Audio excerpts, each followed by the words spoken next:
Hey guys, how's it going?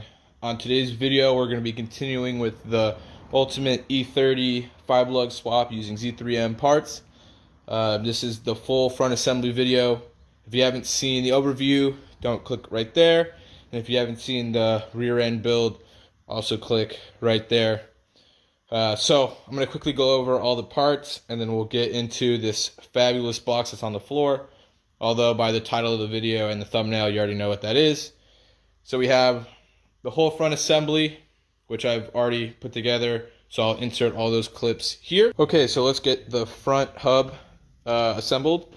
So it's just three nuts for the dust shield, just like that. I'm gonna do blue Loctite on all three bolts. It's just they're just 10 mils. And I'm just gonna tighten them down till they don't want to spin anymore. So we're going to take the dust cover and just place it in there. Try to seat it by hand just a little bit. When we put the hub on, it'll seat it the rest of the way. Just want to make sure you set it on nice and even. So now we're going to go to the floor and put the hub on. Set it on there even. Take a piece of wood, put it on top, and just smack it with a hammer. Then it'll go right in. And then you can just finish it off by putting the nut on there. So, and that fits pretty loosely, so I don't even know if I'm gonna be running the dust shield. So let's go to the floor, mash this in, and then basically done. So just get yourself a nice block of wood and a mallet. Set it nicely by hand. Place that on top and just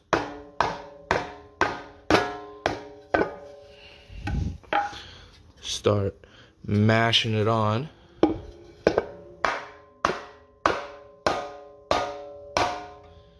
Pretty much keep going, and then I'll take the 46mm socket you're gonna need for this and just make sure that the bearing is in. So just give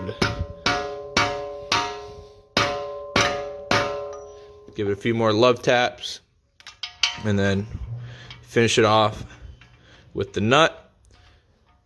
These are torqued to 210 foot-pounds, so obviously doing it on the floor is not going to work. So once we put this and install it onto the car, I'll finish torquing it, but we can still finish the rest of the assembly. So I'm going to grab the Motorsport stud kit, Motorsport hardware stud kit, and just loosely put it in. Again, once it's on the car, I will then torque everything down and also add some blue Loctite to these. 25 foot-pounds, but it's just nice as a guide for putting the brake rotor on and everything. It's just nice to have it almost finished. So thread those in. Okay, so grab the brake rotor and the Allen screw, or the rotor screw. I'm just gonna go ahead and place that on top. I still have to go back and clean the rotor and everything, but this is just quick assembly. Throw the rotor screw in, and then flip it over.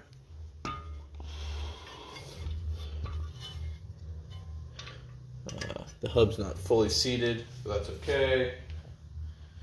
Should still be enough to get the brake caliper on. Just place those in there. Again, will be torqued down later, but just to get everything nice and seated. Okay, and the last thing is to install the E30 ABS delete, even though this is an E36 hub. So what I did is I just ground down just a little bit of the inside, just because there's this raised area right here. So this one won't fit because it's for the other side, but I just need to mimic it for this one. So I just laid it on top, Sharpied, and then I'm just going to quickly trim that side, and then it'll fit right there with the Allen bolt. So I'm going to quickly trim this, and then we'll install it. Okay, so just cut it out. So you can see I just trimmed a little bit of the side right here. And now we can grab some blue Loctite, put it on the bolt, and there we go. It's not perfect, and it's not perfectly flat, but it will still stop debris from getting in there. So that's it for this. Let's get it installed onto the car, and we'll torque everything down that needs to be torqued down. Then we have the 95A garagistic motor mount. I have a heat shield for the motor mount, which I'm not sure if I'm going to be using just yet. We have garagistic adjustable FCABs. We have a rack swap kit from Garagistic and their aluminum steering coupler. So if you want to check out that video I released right before that, check that out. We have a J&J Axle Supply Z3 rack. All we have to do is finish installing the rack to the subframe, and I have to torque down the hub bolts for the knuckles, and then we have the control arms, which we've been waiting for. So I'm gonna lower the camera here because it's on a tripod, and we'll get to installing these SLR stock E36 M3 control arms. I decided I didn't want to go with the stock control arms because I was watching Tommy Fia's video on his N54 S54 E36 build, and he got these from SLR and they looked amazing. So I sold my stock ones and asked Santi, who helped me a bunch over at SLR, if I could get these in a custom color to match my Ireland Engineering sway bars and my cage. So I was able to, with a little extra money, get these exactly how I wanted them. So here is one of the arms. This thing is gorgeous. So I'm gonna put that right here. Get to opening the rest of it. We have the other arm,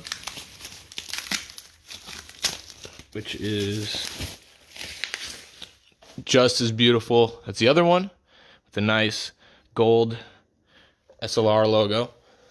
Put that over here. Then we have their billet tie rod tubes. I wanted to get these re-anodized in red, but it's a dark enough color where you're not going to really notice them, and I'm okay. I actually really like the colors. So we got the tie rod tubes. We got the rack limiters. Let's see where these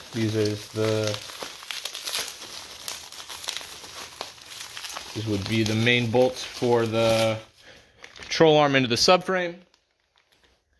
And then we have the roll center, bump steer, adapters, also tie rod pickups. These are beautiful. Same color as the tie rod tubes. And then they're nicely labeled which side they should go on. And everything is, nice and tight. I don't have to loosen that to move it. So I'm going to go ahead and read the instructions real quick. I know Micah Diaz has a great video on how to install it, so I'm going to probably go watch that as well. And then we will get to assembling the subframe. Okay, so I'm going to start off by taking apart this large bolt that goes straight into the subframe.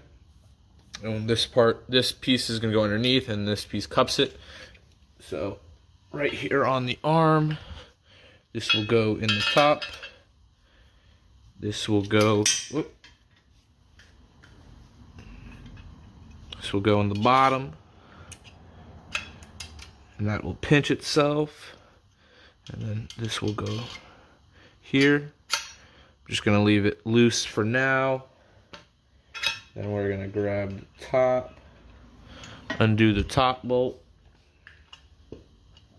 and gently slide it in, slide it all the way through, and then pop this nut right on top. Flip the whole assembly over and then tighten the bottom. You could see here in the instructions, 90 Newton meters, 65 foot-pounds on both ends of the nuts. So I'm going to do the bottom side first, sandwich those two together, and then we'll do the top. Okay, so now that the bolts are through, I'm going to take a 7/8 socket and just bring the bolt down so it's nice and tight, and then I'll torque it from there.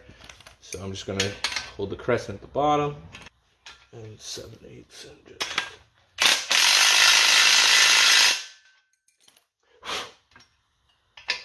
So that is nice and tight. Both the sides are nice and tight. I'm going to flip the subframe over, do the top, and then do the final torque. Okay, so I did the other side, torqued down. So I'm going to do this side. I impacted the bottom on just a little bit. Now I'm going to finish doing the top, and then I'll torque the top and then torque the bottom. So it stops moving.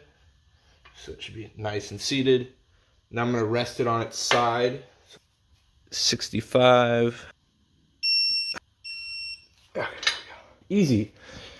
If you had someone else to help you, it would probably be a lot easier. That is torqued down.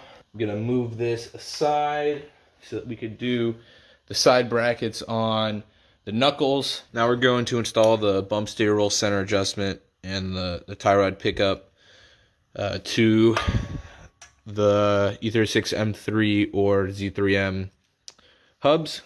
So what you do is first you're gonna take this nut out, and you will only need the one washer at the top. So get that second washer off.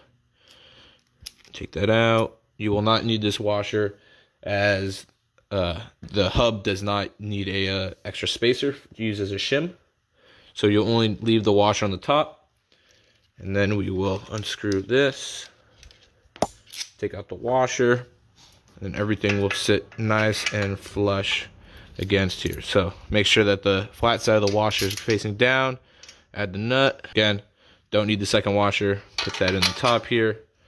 It is a once you put this in, it can't turn, so all you have to do is tighten it from the top, which is very nice design from SLR.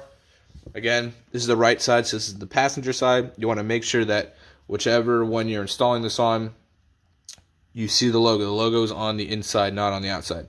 And you can see how this divots for the pickup point. So that's that. This needs to be torqued down to 63 Newton meters, which I'm going to do now. And then I'm going to put the tie rod tube on, which I guess I can just do now. So there's two different sides to it. There's a smaller side, which will go to the rack. And the bigger side goes in here. And it's just simply threads on. It is reverse threaded. So I'm going to thread it all the way down, and then we'll back it back onto the Z3 rack after it's on the car. So this is where the control arm mounts. So you take this off. This top part stays. You put this on the bottom of the control arm, and then you put the bolt back on. It's going to be easier for me to do it, especially since I'm doing it by myself, do it in the car. So I'm going to leave this apart. So again, I'm going to quickly torque this down to 63 Newton meters, or excuse me, 63 foot-pounds. And then we will go ahead and put the subframe and the arms back in the car. Oh, actually we're going to put the rack in, and then we'll put everything back in the car. Okay, so let's install the Garage power steering delete on this Z3 rack. So what I'm going to do is I have a steering coupler on here just so I can turn it back and forth. If you want to see how to convert this for the Z3 rack, go check the video right here. So what I'm going to do is I'm going to spin it twice, one all the way to the right and then all the way to the left, just to get all the air out. And then the small one's a 19 and the larger one's a 7/8, and we'll get this on. Those just pop right out. So I'm just gonna loosely fit the block on, so we can go spacer below, washer above, and then the nut, and then the same for the bigger one, washer above, Oh, washer below. And the bolt. So we'll just loosely put those on. It should feed right in. I guess I don't even need that. Grab your 7/8 socket and just crank it down. Grab your 19, do the same. That's installed. Let's get the rack on the subframe. Okay, so let's go ahead and install the Z3 rack. We have the bolts, which are both 15 mils on both sides. We have the rack here. So we're just gonna slide this into the subframe. And then with the rack swap kit, you'll get these two lovely spacers that will fit right in here. So I'm just gonna massage this in. And then I'm gonna put a lot of people, most of the time I find E30s, they have the bolts coming from the bottom. I'm gonna have a sump pan or a skid plate, excuse me. So I'm gonna run them from the top so that's easier to bolt on in the future. So I'm just gonna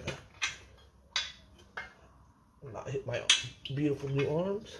I'm just gonna, normally I'd put blue Loctite on the bolts, but since I'm going to be taking it off to, like I said, put the sump plate on, or the skid plate on, I'm just gonna get them nice and tight by hand, and then I'll go back and tighten them later. So I'm gonna go put this on the table cart and get this thing back bolted into the car. Okay, so I almost forgot. I wanna get this installed before I put it in the car. So just loosen the nuts on both sides. I believe they're either 13s or 12s, just like that. And the coupler, this part will go lower, and then this part will go higher. So, okay, now that the subframe is in, which it was a real pain, as the steering linkage is always the hardest part, so make sure you leave the driver's side bolt on the rack loose, and have fun hammering it back into place. If you're more lucky than I, then you don't need to hammer it in. I did leave off the garage stick FCAB, so this is just nice and moving for now, which you want. And then I had to go get a nut, jam nut for the rack. So this is an M14 by 1.5. Those are getting harder and harder to find. I went to like 3 hardware stores and they didn't have it. So let's, I'm gonna put you guys on the tripod, and then we'll finish installing this into the car. Make sure to keep the strut out for now. So what I'm gonna start off is putting the control arm through the SLR bracket. Bigger cone on top. Slide all this through, then put your nut on.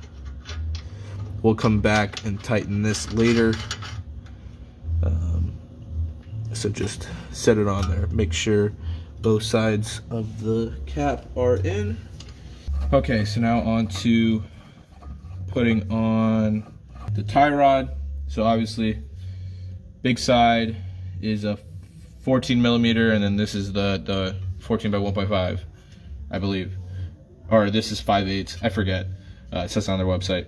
So I'm gonna thread this in like 10 times around, like, you know, keep track of which is which, and just spin it around about 10 times, and that should even up this and the tie rod on the bottom. So I'm gonna quickly do that. So the next thing I'm going to do is I'm going to torque this bolt right here. The one on the bottom and the top sandwiches it. It's 81 foot-pounds. There we go. This is a 24 on the top and then on the bottom. And then we're gonna go ahead and torque this other bolt, which I'm pretty sure I already did, but I'm gonna double check. I believe it's 63 Newton meters, or foot-pounds, excuse me. So it's 63 foot-pounds and a 19. So now that we have the whole bottom parts situated, I'm now gonna throw the strut in, which is 2 13s on the top. You have 2 18s right here, little peg bolts, and then you have the bolt going through, which is an 18 and a 19 nut. Okay, now that the strut is on, it'll kind of self-center itself to where it wants to be. Obviously, you can still adjust it a little bit. Okay, so now moving on to installing the Gradistic FCAB. Excuse the jack, it's kind of in the frame, so let me see if I can move that away a little bit more. Make sure this is all in frame. Perfect. So this, you do not want to use a hammer on this, and then these are two 17mm nuts that are bolts that go into the chassis. It doesn't go on smooth. Grab a little bit of sandpaper and just go around it real quick. Make sure everything's nice and smooth, nice and easily, just like the other one did. Thread the 17s in. If you were finishing up, obviously blue Loctite, but since I'm just putting these on temporarily, and same with the strut, all the bolts on the strut, you'd want to add blue Loctite, but since, again, temporarily, so I can just get the car back on the ground and rolling. Okay, so now that the FCAB is installed, we are going to torque down the hub to 210 foot-pounds. Just slide that puppy on there, and this is a 46mm socket. There you go, right there. Get that on there. Okay, there we go. Then we're gonna grab a screwdriver or a punch, and we're gonna notch these into place.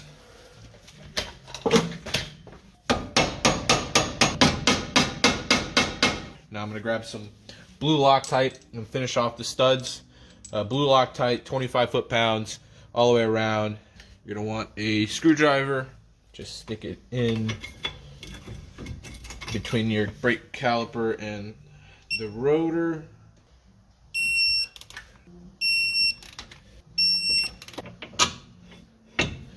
Hold that up. Grab your blue Loctite. Drizzle it on. Okay, now that those are tight, grab the torque wrench, put it to 81 foot-pounds. It's all torqued on. Now we'll take our Gradistic stainless steel brake line, thread it back into the caliper, take your 14, get it nice and tight. So I'm running a Chase Bays brake booster delete. So when I put this in, I'll do a 14 to a 14 and then to a 13. So it's a little bit different than a stock setup where you'll be going the 14 to an 11. Here we go, 14 on top, 14 on the bottom. Grab my 13 and a 14 and tighten this up. So that is it for the front end install. I am now going to bleed the brakes and get the car back on the ground.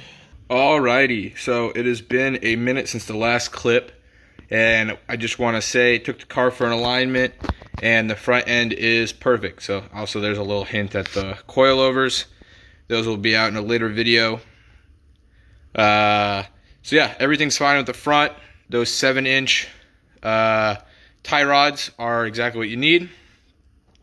And the only thing for caster is I did bottom out the Gradistic FCAB, so you can take out the locking ring and just bottom it all the way in, and that will get you the correct caster for having the wheel how it needs to be. So that's basically it. I've taken through the canyons. The car rips. 5-lug is fantastic. The fitment is great with the wheels I have.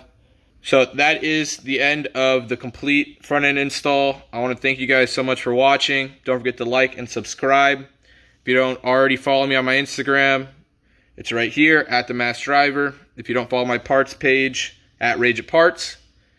If you guys have any questions, please put them down in the comments. Happy to answer anything. If you saw something I did something wrong, also put that down below. Feedback's always welcome.